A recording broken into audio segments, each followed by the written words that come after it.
There's no doubt that when we speak of expansion, ocean expansion, expansion in terms of trade, investment with Africa, this is huge. So this is our project. This is I've taken a few minutes of your time, you excuse me, but at the same time I'm selling to my own people here a vision of the future which we can no longer ignore, in the sense that we are in the process of becoming a major regional player. And if we know how to play it, in 20 years, we are Singapore, we are Dubai. I have no doubt about it. And better than Malta also. Le gouvernement attache énormément d'importance au développement des smart cities au pays. Pas seulement pour créer de l'emploi, pas seulement pour qu'il y ait de la construction, mais surtout pour préparer l'avenir. L'avenir en quoi? Un pays moderne, je disais tout à l'heure, l'île Maurice maintenant peut aspirer à devenir une puissance régionale. Incontournable. On est déjà parti dessus.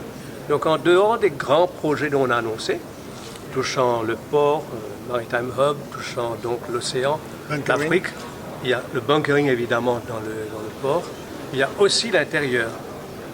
Et c'est là où notre message est clair. Lorsqu'on parle de Smart Cities, on parle de qualité de vie. C'est important de parler de qualité de vie.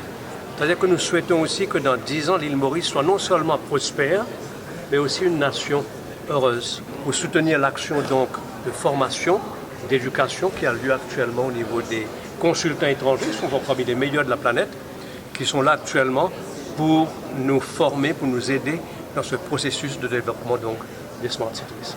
Mais pour amener les Mauriciens à comprendre ce projet? Communiquer, expliquer. Voilà pourquoi nous sommes là aujourd'hui. Et j'ai dit une petite phrase qui n'est pas une phrase anodine. J'ai dit que nous sommes une nation, nous nous prenons pour des chats alors que nous sommes déjà des tigres. Donc il faut aussi que la nation suive dans ce projet très très ambitieux. On l'a dit, la vision on l'a. Il nous faut maintenant une nation et des hommes pour suivre cette vision. I love challenges. S'il n'y a pas de challenge, il n'y a pas de réussite. C'est en grimpant qu'on apprend. Nous sommes tous là pour apprendre. Vous aussi, moi aussi j'apprends. Et je sais que lorsqu'on aborde des projets aussi ambitieux, il ne faut pas avoir de doute. Il faut avoir la foi. C'est ce que j'ai, c'est ce qu'on a actuellement. On a la foi qu'ensemble, la nation et le gouvernement, on va le faire. Il y aura des obstacles, bien sûr. Les obstacles sont surmontables. Conferences such as these are very important because it allows the whole concept, it allows the whole concept of taking an idea and making sure that the idea is passed on to other people and understanding how we can actually implement that idea. The key to this is not to say, well, Barcelona did this, let's do the same thing.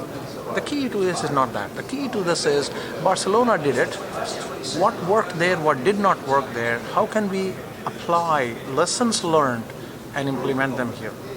And maybe here we think of not a smart city, but maybe a smart island, because it's a nice enough ecosystem that allows us to do something common.